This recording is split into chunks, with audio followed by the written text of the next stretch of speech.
नमस्कार मु आपण मानक स्वागत करुछि मो चैनल को। आज आमे प्रस्तुत करबा को जाउछे बोड़ो ओसारे भोग लगा जाउथबा तरण। चलंतु रेसिपी को स्टार्ट करबा।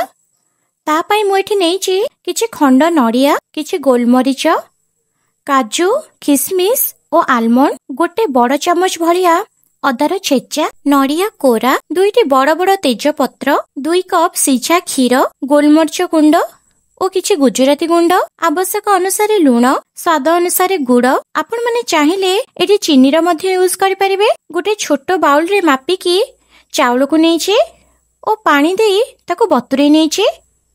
वर्तमान बतुरै रखिथिबा चाउल को ग्राइंडिंग जार रे देई ताको एमिटी बाटी नबा। एबे गैस रे कड़ाई बसेई सेथिरे पानी दबा और पानी को टिके फुटिबा पई छाडी दबा।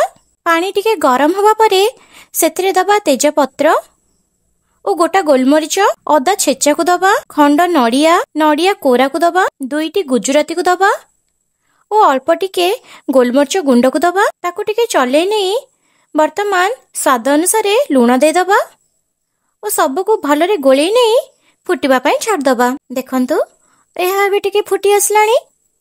वर्तमान एथिरे आवश्यक अनुसारे गुड़ दबा और गुड़ को मेल्ट हवा जाए छाड़ी दबा। देखंतु गुड़ एबे भलो से मेल्ट होई सारलानी और कलर मध्य केते सुंदर आसी गलानी।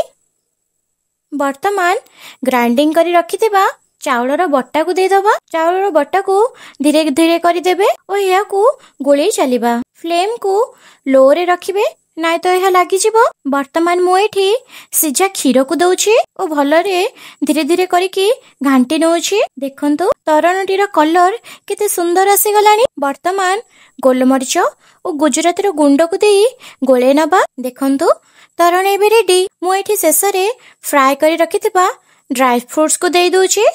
एटा पूरा ऑप्शनल, आपण माने चाहिले स्किप मध्य कर परिबे। आपण माने एई तरण रेसिपीटी को सियोर ट्राई करंतु और केमिति लागिछि कमेंट माध्यम रे जणांतु।